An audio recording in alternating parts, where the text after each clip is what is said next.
in the continuing broadcasts of interesting medical topics.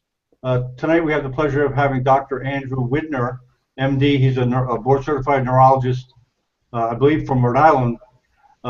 He's also a noted author, neurology author, a Medscape blogger, diver, a missionary worker. He goes to the Philippines pretty regularly, and we'll try to touch on all those topics. Tonight we'll also join with John Hewitt. He's a medical writer from Philadelphia. So good evening, gentlemen. We'll say hi, John Hewitt. How are you tonight? How you doing? Good to be here. Okay, Andrew, it's all yours. Why don't you start with the work you do in epilepsy and the research you've been doing lately, and then we'll just move on to various topics. Well, John, it's a pleasure to be here. I'd like to talk first. I trained as an internal medicine doctor, and then after that I trained as a neurologist, and then after that I did a fellowship in epilepsy, and since then I primarily see patients who have seizure disorder or epilepsy. And one of the things I've been able to do is some epilepsy research, and the group that I work with at Accordant Health Services, we just published a paper in a peer-reviewed journal called Epilepsy and Behavior this month. So we're very excited. We've been trying to understand, what is epilepsy all about from the patient's point of view? In other words, what do they go to the doctor for? How much does it cost them in terms of dollars? What other diseases do they have, what we call comorbidities? And we've been doing this research now for several years, and we've been able to publish papers every year in the last few years on different aspects of this question, because of course it's important for budgeting. And when you see a patient, I see patients in the neurology clinic, and if you see someone with epilepsy, the main thing that we try and do, of course, is to control their seizures. But it's also important to be aware that they may have other comorbidities. A comorbidity is simply another problem. For example, you might have diabetes or lung disease or heart disease or psychiatric illness. But, for patients, they don't really categorize their diseases separately. You kind of have what you have, and it all kind of flows from one to the other. But when you see a specialist, traditionally epileptologists would see and try and treat the seizure disorder. So it's important to realize that the patient you're treating for seizures may actually suffer more, for example, from depression than from the seizures, and the two may be very closely interrelated. So the research that we did, we were able to look at 3.5 million people in the United States who have insurance and go through their claims. And from that large group, we found about 8,000 who had epilepsy. And then we looked at the year 2012 and said, okay, during that year, how much money did they spend, and what did they spend it on? What were their problems? And what we found is that when epilepsy patients go to the clinic or they go to the hospital, they're usually going for epilepsy. They're not going for a comorbidity. They're going because they had a seizure, and they get the usual test, blood test, chest x-ray, CAT scan of the head, just what you would expect. But we found something that we didn't expect when we looked at their medications. The most common type of medication that people with epilepsy take was, no surprise, epilepsy medication. But the second most common medicine that they take were opioid medications, very strong pain medications. And this was a big surprise. The use of opioids, narcotics in the United States is very high, and it's a public health issue. But what we found in that epilepsy patients in particular, it seemed to be very high. And actually research that a continuation of this paper that I'll be presenting in December, the American Epilepsy Society meeting, we looked at a control group and our patients, and to compare, well, we know it's high, and how high is it versus controls. So this was very interesting. The third most common medication that people with epilepsy take, antidepressants. So here you have a group of people that are taking epilepsy drugs, narcotics, antidepressants, and then the next group, not surprisingly, was antibiotics, because that's, people get infections and taking antibiotics, and that didn't seem surprising. The other thing we looked at was dollars. What does it cost? And it turns out it costs $1,028 a month in claims to have epilepsy. Now, this is all comers, because some people, if their seizures are very well controlled, maybe they go to the doctor once a year, they're going to spend less. And other people are having seizure once a week, they're going to spend a lot more, going to the hospital with testing and medications. So this is all comers kind of averaged out. Interestingly, men and women had about the same costs. And the other thing that we found when we looked at all of this data was that more than half of the group, 58%, had at least one of the comorbidities that we looked at. So only about half had just epilepsy. And the other half of the group, the other 4,000, had epilepsy plus another significant problem.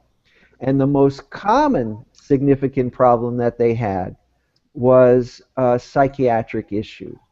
So this is sort of a lesson that neurologists and psychiatrists need to be working very closely together when it comes to people with epilepsy. So that's kind of a capsule of this rather long paper that was just published. What journal was that in, Andrew? This is Epilepsy and Behavior. It's one of the top journals for epilepsy researchers, so we're very pleased to have it accepted there. Okay, and has it come out yet? It's just now. I think if you go to like the current issue, it'll say like online only. It's the one that just released. Just got it. I can certainly get you a copy if you'd like to look at it. I would, yeah. I cover a lot of popular stories for a few online sites, and sometimes I cover reviews too, so that's always good. Yeah, Andrew, were you surprised by a lot of people taking opioids? Yes. I've read about this, and I'm licensed to practice in Massachusetts. And if you're licensed to practice in Massachusetts, you have to do 3 hours of continuing medical education to renew your license on opioids.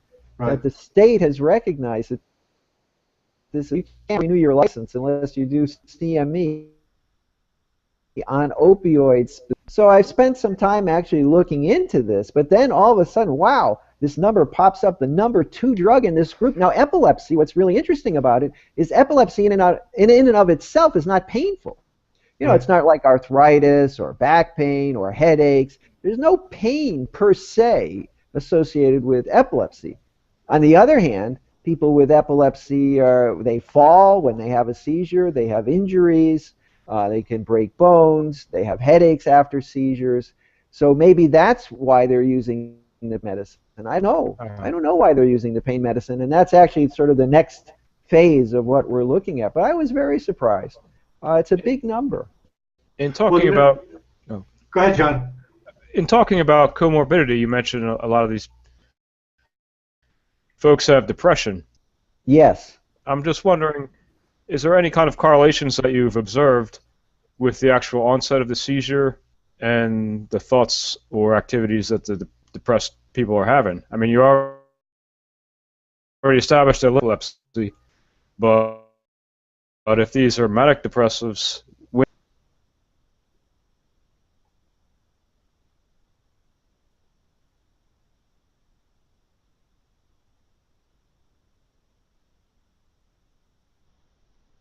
about that yet. Okay, that's fine. Okay.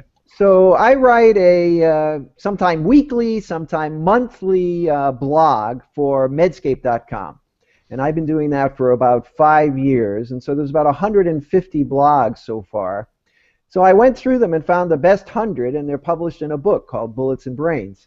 And the title refers to Gabrielle Giffords when she was shot in the head. And I remember reading the news articles, and they all stressed how great she was doing. So she got to the hospital in 32 minutes, and world-famous surgeons were operating on her, and she was just doing fantastic. And I was reading these articles and saying, well, it's true. She did get great medical care, but that her injury is devastating. And that never showed up in the articles. And it's like, getting shot in the head, it's not like getting, it's not like a splinter. Right. This is really serious brain injury. And it made me sort of focus on that and talk about what happens to the brain, when a bullet goes into the brain. And, one of the things that I do is brain mapping. When people come for epilepsy surgery, we open up the head and we put electrodes on the brain, and you can see the brain there. And the brain is soft. The brain is like Jell-O. You can just put your finger right in it and destroy it. You have to be very careful. Neurosurgeons are very delicate. And a bullet with its attendant forces, it's a total catastrophe. So the other essays in the book all take some kind of news item that I read about. There were these women, young girls in New York, who all began having tics. John, do you remember that story? They thought they had some sort of Tourette syndrome. There's like a dozen of them, all from the same high school. People were talking about a toxic waste spill that occurred there 20 years ago, and maybe that was the cause. Environmentalists were going up to this rural area in New York. I mean, there are all kinds of crazy theories. Anyway, it turns out that they all had hysteria. It was a classic case of mass hysteria. And the neurologists, of course, and the women were, they were on television being interviewed by news reporters, how terrible this is, with their mothers, and that they had some horrible neurologic disease. They did not. And of course, they wouldn't have been even open to the possibility that this was psychological, but it was. And it was very apparent to the neurologists. But it became, this huge national news story. But if you delve down deep, it was a case of mass hysteria. And it turns out there have been many, many cases like that, where, for example, in a small community, there was a gas leak. Next thing you know, hundreds of people are going to the emergency room. They can't breathe, their eyes are tearing, all kinds of somatic symptoms. And it turns out that the gas leak was a mistake, that it actually never happened. Well, but the power of suggestion. Power of suggestion is enormous. So this is one of the, borderline between neurology and psychiatry that's very, very interesting. And of course, in epilepsy, we have this with the problem of what we call non-epileptic seizures or pseudo-seizures. And generally, these are people who truly believe they have epilepsy and have staring spells, alteration of consciousness, what appear to be convulsions. Their brain waves are perfectly normal. So they have psychiatric illness. So neurologists and psychiatrists work very closely together on these problems. So you talked about... That reminds me of... Go ahead, sorry, John. Go ahead, John. Just what he's saying about the hysterical, psychological aspects of it sounds exactly like the book I just read by neurologist Alan Roper, Reaching Down the Rabbit Hole. Like half of his cases are all patients that he had to debunk as frauds, basically. I mean, with psychological issues rather than a real physiologic issue. It's a big part of neurology practice, and in fact, one of the blogs I wrote was, I think it's called Psychiatry 101, that neurologists, in order to become a neurologist, you need to do at least 1 year of training in internal medicine, and many neurologists do 2 or even 3, as I did, then 3 years of training in neurology. And during those 3 years working at the hospital, there's a very small amount of time devoted to psychiatry. And my position of this blog is there ought to be a lot more, because when you're in the hospital and you're in the office, you see a lot of things that appear to be neurologic illness, but they're not. And the psychiatric component of non-neurologic illness that's psychiatric and neurologic illness that's psychiatric. There's a local neurologist here, Dr. Joseph Friedman, who's a specialist in movement disorders, particularly Parkinson's disease, and he published a book recently of stories. And the one that stuck with me was amazing. He talked about he had a patient who had very severe Parkinson's disease and depression. He could barely walk, he couldn't speak, his face didn't move. It was just a disaster. So eventually he sent them to the psychiatric hospital for electroshock treatment, because this is one of the non-medication very effective types of treatment for severe depression. So a week later, Dr. Friedman went to the hospital to check on him, see how he's doing, and he was sitting in the lobby reading a newspaper, and Dr. Friedman went and said, well, how are you doing? And the guy stood up and smiled and said, oh, Dr. Friedman, I'm feeling so much better. This place is wonderful. And he was amazed. His speech was more clear. He was moving. I mean, it was just the most amazing effect from this treatment. Dr. Friedman said, I'm so glad, that I, sent you for the ECT. It's just a wonderful thing. No, it sounds like banging your TV when there's too much static on there to clear up the picture. Yeah, but here's the kicker. What did the guy say? He said, Dr. Friedman, the machine's broken. I haven't had the treatment yet. Yeah. He said, but every day, they bring me a nice breakfast, and a young girl comes and gives me a bath, and I have people to talk to, and I just feel so much better. Well, that's a good story. Power of suggestion. He hadn't had the treatment yet. So, and this, I'd say the moral of this story is that all of these anecdotes, on the internet, I tried this, I tried that, my grandmother tells me to use this, my friend took this, and now she's cured. You cannot apply that to other people necessarily. That's why we do, double-blind, randomized, placebo-controlled trials. This is essential. It is so essential because people will get better with all kinds of, in surprising ways, with the power of suggestion. And this is what's responsible for many, many of these homeopathic therapies and why these patients have miraculous cures. Until finally, another thing I talk about in the book is CCSVI. This was a treatment Dr. Zamboni, a vascular surgeon, proposed about 4 years ago for multiple sclerosis. Where you put something into the vein to deblock it in the brain. People flew all over the world. It was not approved in the United States to get this treatment. In Bulgaria and Mexico, Romania, spent thousands and thousands of dollars for this treatment. Swore by it. There are websites dedicated to this on the internet. A couple people died. Many people attest to how successful it was. Finally, they did a blinded study in New York, which was one of the areas actually that had been proposing this as something to do. Not only did it not help, the people who had this treatment actually got worse. Yeah, wow. And now CCSVI, I wrote several articles on this because I followed it from the very beginning. The first time I heard of it, I said, this is unbelievable. This can't possibly be true. It's too good to be true. It took 4 years, millions of dollars of studies that the people, the MS community demanded. Oh, you're keeping us from this cure. It is a conspiracy. The pharmaceutical companies don't want us to have this cure because then we won't have to take their expensive medications anymore.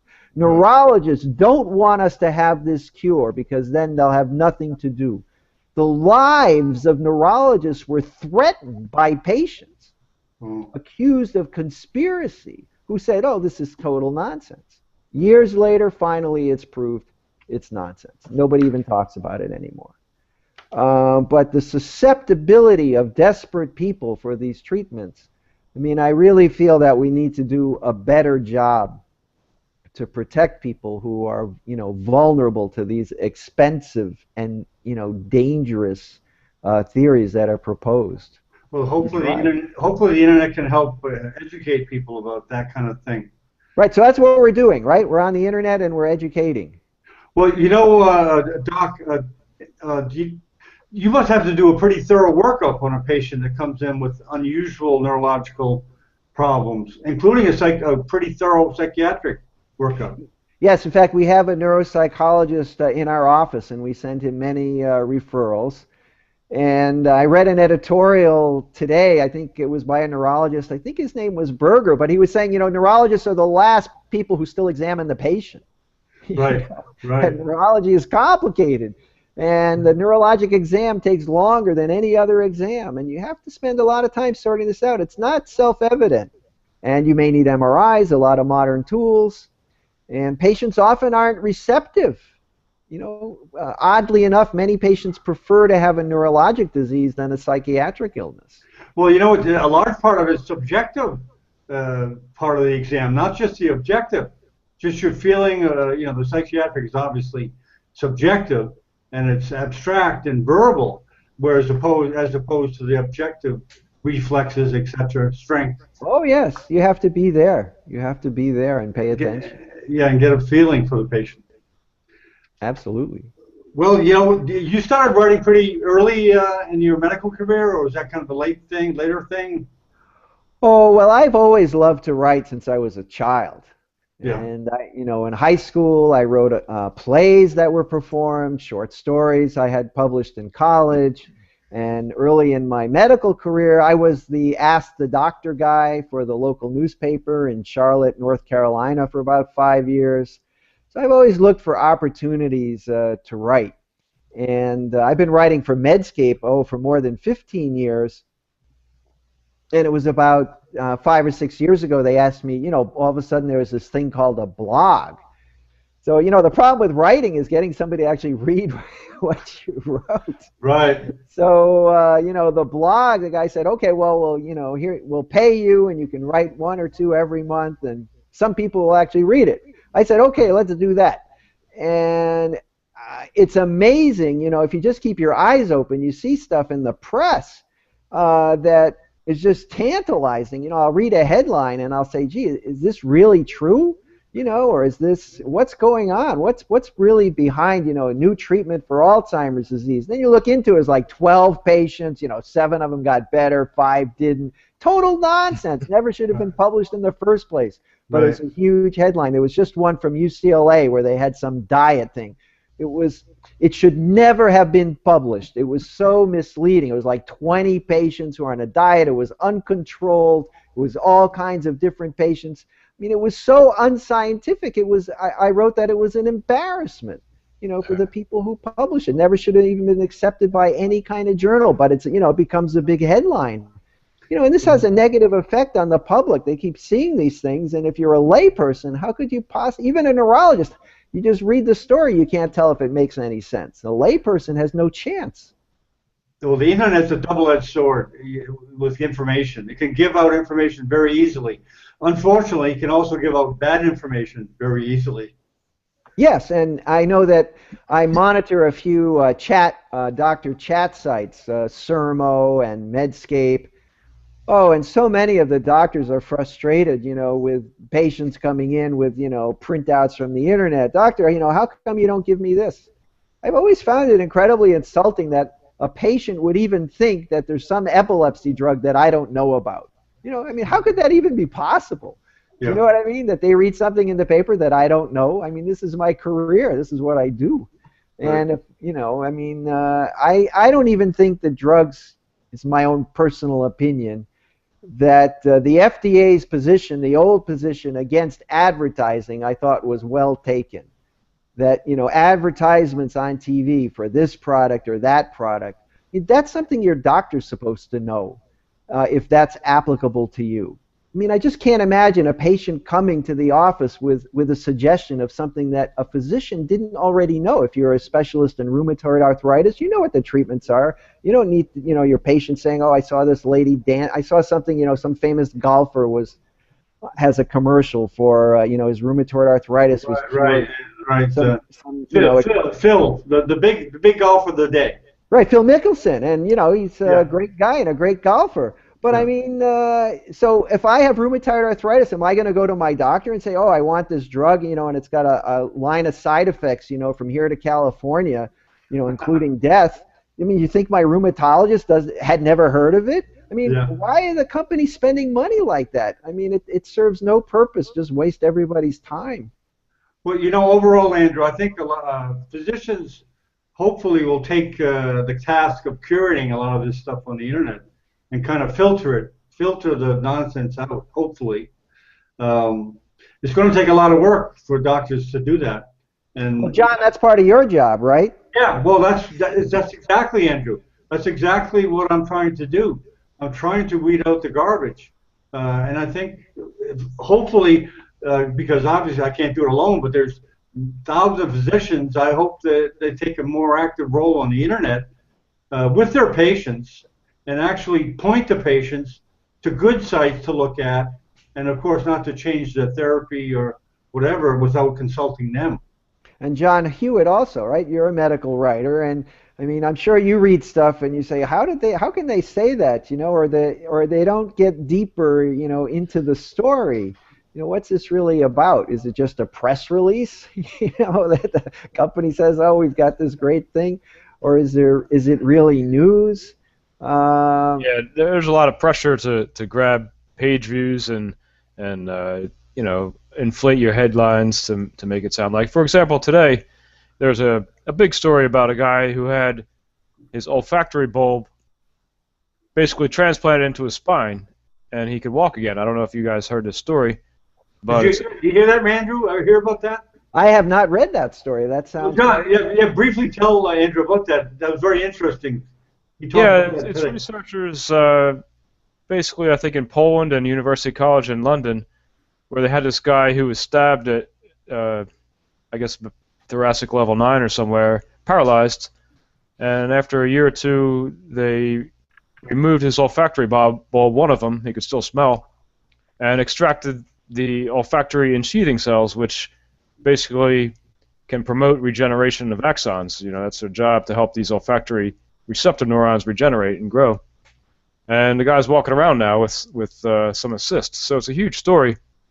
And people are obviously asking the question, what really went on, what happened, and what's the tissue look like. So there's a lot of hype right now, and it looks really good, but we got to dig a little bit deeper. So that's very exciting, and my first instinct is, well, we know that the cells in the olfactory epithelium are closely related to neuronal cells, and we know that they regenerate.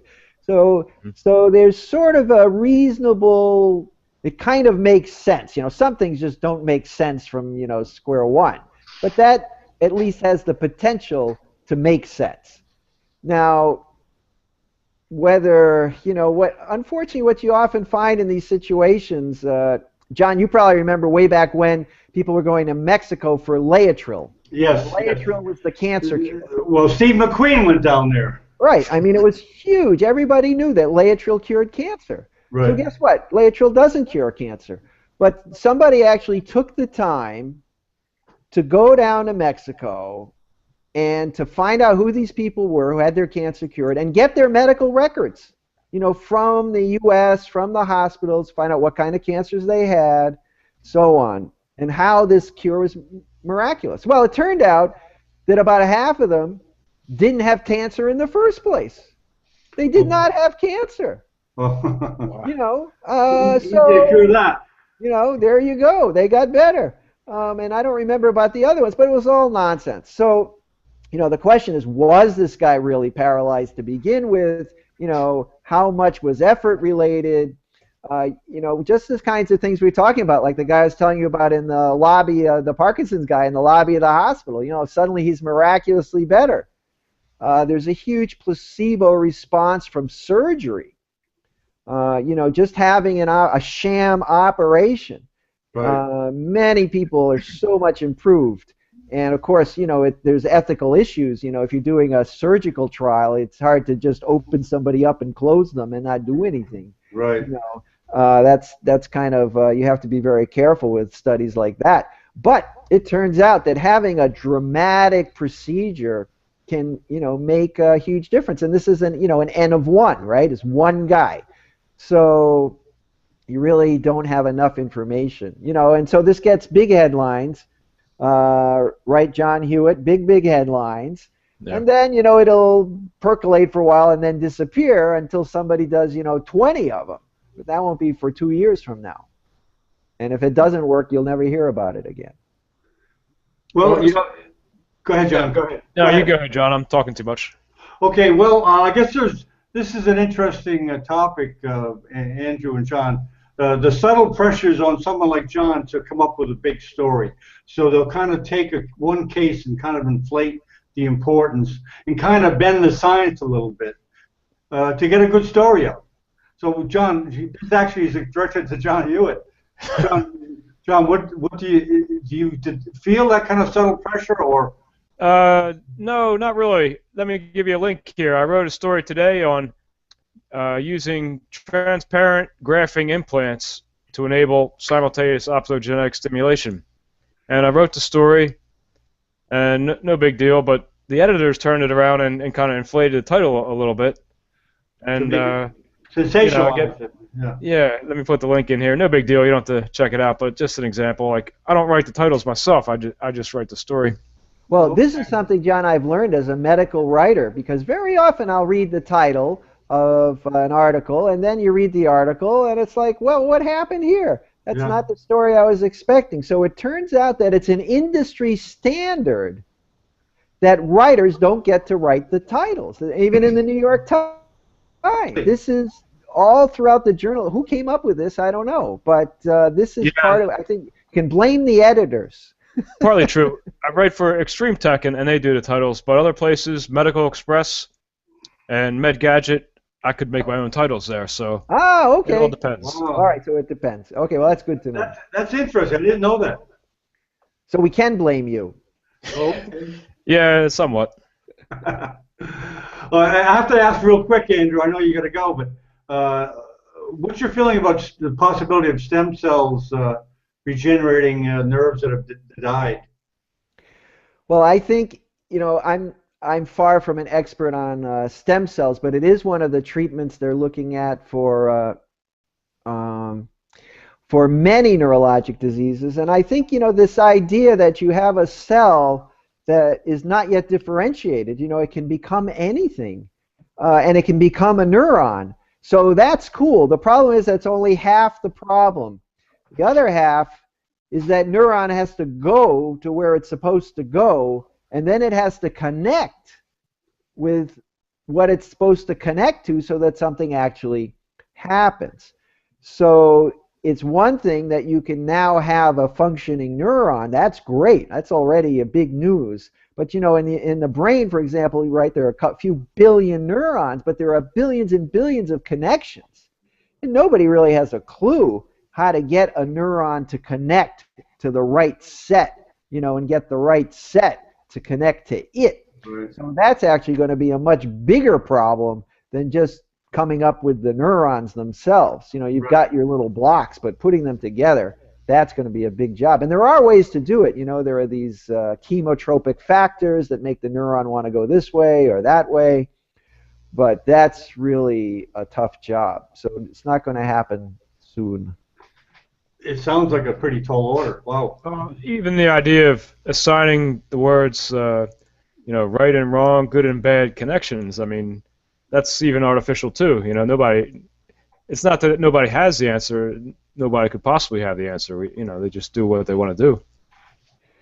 Right, and the whole concept, when children grow, right, there are more connections than they need, and connections drop off, in the brain, so that, it's a dynamic process. We like to think in terms of, wires, that the brain is wired, but it's not hardwired. It's soft wired. With epilepsy and all, when I see studies like there's too many spines, there's aberrant spines on the apical dendrites and pyramidal cells and this and that, and I really just blow it off. I mean, anybody can do that, grab some slices of brain and count spines and put a number on there. I mean, it may be right, but it seems a little bold to go out there and claim that that's why these people are having seizures. Oh, absolutely. No, absolutely. I mean, you've observed a difference, and it may be a cause, it might be an effect, it may be some peripheral thing that happens down the line that has nothing to do with what the real problem is. It's like wrinkles and aging. That's one of my favorite ones, right? People who live a long time have lots of wrinkles, right? Yeah. So, but getting lots of wrinkles really doesn't ensure old age. Okay, well, what came first, the wrinkles or the age? Well, okay, Andrew, I'm sorry to tie you up so long with that glitch, but thanks a lot for coming. Oh, it's lots of fun. And yeah, it's a great way to communicate. And let me just go off the broadcast and we'll chat for a minute. Okay, good day, world.